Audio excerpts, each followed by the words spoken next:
Hey there, welcome to Between Us Girls, the podcast where we dive in all things we only discuss with our closest friends. We chat about everything from relationships to self-care to career struggles and all the random thoughts that keep us up at night.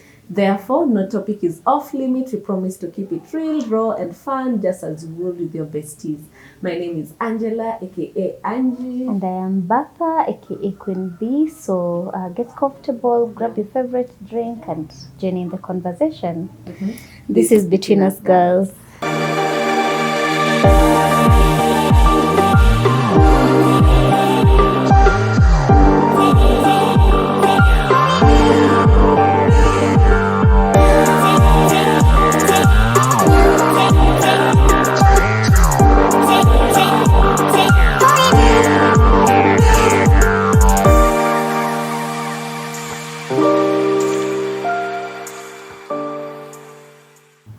Sanji, today we're discussing about, in our previous episode, we touched on our pregnancy journey.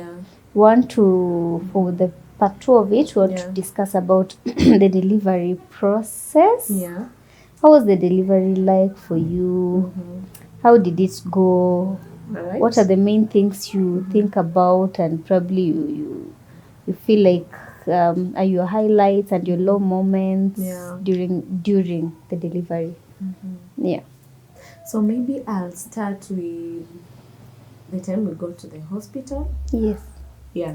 So maybe even just a step back, maybe I'll start with the time I started feeling the contractions. Because I had started feeling them like a week before, but they were not so intense and the intervals could not really be, we could not like really get the actual, we could not like really get the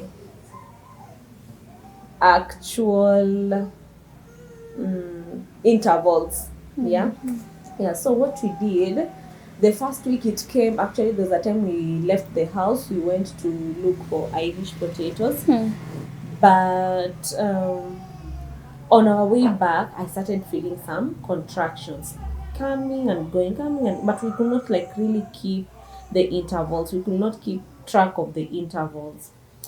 So we called our doc, the gyna, and he advised that let us just wait. We let him know how it goes through the night. So after a few minutes to an hour or so, the contractions disappeared. So we just stayed in the house. But I think that night we had already packed our things. So what we did, we just took the things in the car, so that in case we have to rush to the hospital, everything is inside the car, in the boot. And I think you're the people who gave us that advice. I stayed there for like two, in fact, almost a month in the booth. So we had our things in the boot, and fortunately or unfortunately, it didn't happen that night. So we slept through, but the things are just in the boot. My husband could go to work with the car and just come back, but the things are just in the boot.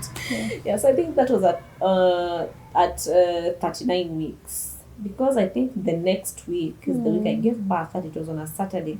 So what happened, we just slept well. It was on a Friday night, we just slept well. But around 2 a.m. in the night, I started feeling some contractions. And now we could tell of the intervals. So we started counting, because we were already told if the distance between the two contractions shortens, it means that we are getting closer to it.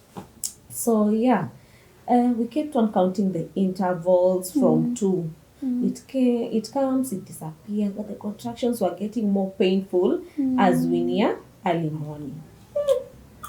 So we call our gyna.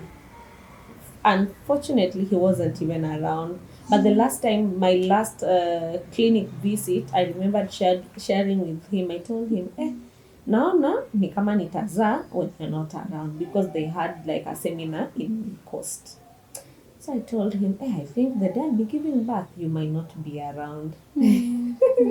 But I even thanked God, because the discussions we had, I couldn't even imagine he was the one who is going to help me give birth. So I was okay with any other doctor, but at least a doctor that I equally knew. Yeah. So yeah, the contractions worsened, and now we call him. So he asked me which other doctor am I comfortable with. So I recommended another one who was seeing my friend who was equally pregnant at that time. So we left the house at around 11 a.m. with the contractions, and the road to the hospital was not yet ready, so the bumps were so every time we moved the bumps, the bumps really made me feel so painful, and it was so uncomfortable. Yeah. So we got to the hospital. My husband registered me, and now we were taken to the ward. The gynae who was supposed to help me with delivery was present because it was a Saturday, and mostly the checkups and everything happens on Saturday. So he was in. So after finishing with his clients, he came by, did the ward rounds, and passed by my space and asked me a few questions. I can't really remember what it was, but he asked me how I felt. So I told him, and by the time I got to the hospital, I had only dilated 2 centimeters, 2. Yeah, so they suggested that I get admitted because coming back home and then getting back to the hospital would take time. So yeah, I was admitted. I stayed with my husband. Then I remember, I think I called you before I left home for the hospital. So you guys were aware. Then you guys came in the evening. So in the evening, now the contractions were getting worse. Yeah. I remember we went to ask for the nurse if you can get a painkiller. Yeah. Yes, I remember. The contractions are now getting worse. First time, mom, I don't even know what to do. Yeah, so I tried to hang in there through the contractions. I was just because now my mom told me, do not cry. Yes, you can just wail a bit, but don't cry. Don't cry machozi. Why? I don't know, alikuwa ananiambia it is a blessing you're bringing, so don't cry. Jikaze tu. No, it's too painful. It just was cry, too but painful, then but I was not even crying. Actually, there's a friend of us who called my husband on the delivery day now, and she thought that I was crying. Akashanga, auntie Atali. I was just in so much pain. I wasn't crying, but the pain was intense. So yeah, I got admitted. You guys came in the evening with food. I think I mentioned it in another video. Then you guys came. We were so green. You guys didn't come. I don't know if my husband could know that he needs to rub and he will perhaps even get it. Because the moment you guys left, it was around 11 in the night. When you left, now I remained with my husband. But now, as much as he was rubbing my back, I know, for the contractions, they come and they disappear. So, he tries to sleep, and I wake him up. Imekuja, babe. Yeah.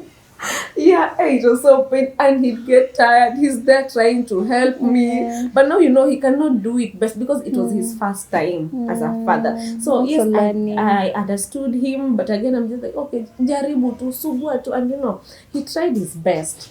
So when it got to 4 a.m., the nurse came to check in how far I had dilated again. I think I was at 6 centimeters. So akaniambia, you still have some time to go. Maybe saa moja, saa mbili. That's the time in the morning. Yeah, in the morning. So when it got to 7 a.m., I was 8 centimeters dilated. So no, you're almost. Yeah, I was almost now 2 centimeters to go. Yeah. But it didn't move from there. Yeah, but I think the mistake they made, but I didn't even hold it against them as much because people's fingers are different. For someone I might have gotten to 10 centimeters, but for someone I'm still 8 centimeters. Yeah, because kwanza they were male and female, so you cannot compare the two hands. So the guy felt that I was already at 10 centimeters. The lady just went on with the guy gave. So they started helping me to push and I was still at 8 centimeters. So when my gynae now arrived, He was like, no, this is her first time, mom. She cannot push at 8 centimeter. She can only push at 10 centimeter. So she instructed the nurses to give me what the other thing that is given to quicken the labor process. I was induced. Okay. And the At pain 8 centimeters? Yes, at 8 centimeter. Because I was not, since 4 or 5 a.m. to 7:38, I was still at 8 centimeters. So that is why I was induced. Yeah, Okay. for it to quicken and so that I can get to 10 centimeter. So that is what happened. So they kept telling me, hey, inama kama Muislamu. I tried to do it, the baby is not coming. We've not seen the poop. So it got to a time I even told the doc, there is no poop. There's no poop that is going to come out. Poop from where? So they want to see the poop so that they can tell if now the baby is ready to come out. You want to see poop from where? Poop from my rectum. Oh, yours? Yes. Okay. From, yeah. Okay. So they want to see the poop so that they can tell if I am closer to it. So yeah, what else happened in between? So I told them, no, there's no poop that is going to come out. I have pushed my best. No, I'm a first time. I don't know what they mean, but I have tried my best. Let me also take you back because maybe the viewers are also not understanding. Yeah. They want to see the poop. Can you maybe explain what was the expectation? Me, I'm not understanding when you say the poop. That when the baby wants to come out, you will feel the pressure that you feel when you want to poop. When you want to poop. Yes. Yeah, so you feel like you want to poop. Pushes the poop out first. Also, the poop will come out first. Yes. While pushing. Yes, while pushing. The poop comes out first. Okay. So mine was not that because I had already removed it because I had not even eaten. Let me ask you, by the way. Let me digress. Yes. The ladies who deliver, the normal delivery, they all poop. Not all poop. I doubt. Most. But I think it's just a thing that goes on that you have to poop. Okay. So I tried and nothing was coming out. And doc was like, Angie sijaona, I've not seen it yet. I tried and it got to a point I was even getting irritated though I'm in pain. But I was like, Akuna, there's no poop that is going to come out. You're not feeling it. I wasn't feeling it. So because they said that my baby's head was a bit big, so now they had to perform an episiotomy. So now when they cut me, that is the time they realized that indeed there was no poop. Poop ilikuwa ishatoka. And there was no other poop. I was going to push my rectum out. Yeah, there was no poop. Yeah, so once I did the episode, they told me, push one more. And my husband was there almost crying, Babe, jaribu tu. Oh, I don't want to do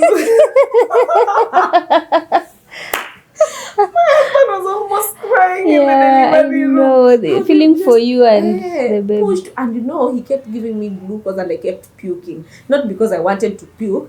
Yeah. But I think the pain. Puking everything. Anything that was coming out. I was so dehydrated by the time I got out of that delivery room. So what happened?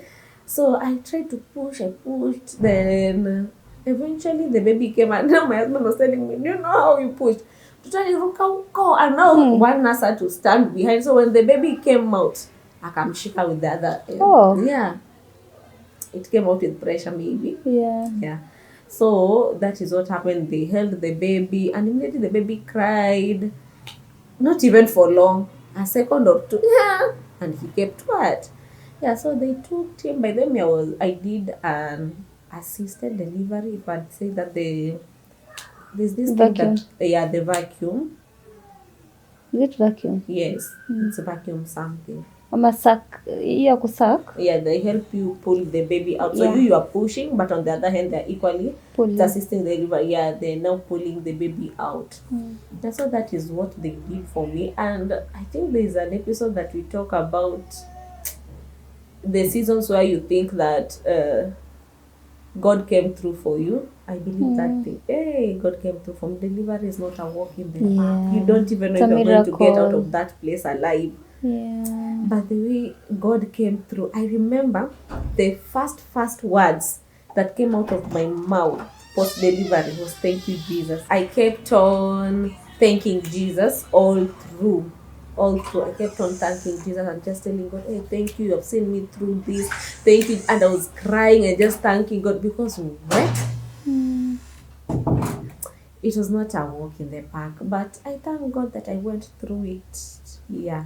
So I think that was my delivery journey. But the highlight of it was how my husband kept on crying. He just pushed, and he would walk out, and it got to a point where the nurses felt like, maybe she's not giving birth because the husband is in the delivery room. Maybe the husband should step out. And the doctor told the nurses, this guy is going to stay here. They have to see what they put these women through. I remember there's a friend of ours. And he was telling the doctor, any painkiller that you can, and the doctor just laughed. That pain is what we need. Yeah, and I just thank God that I went through it.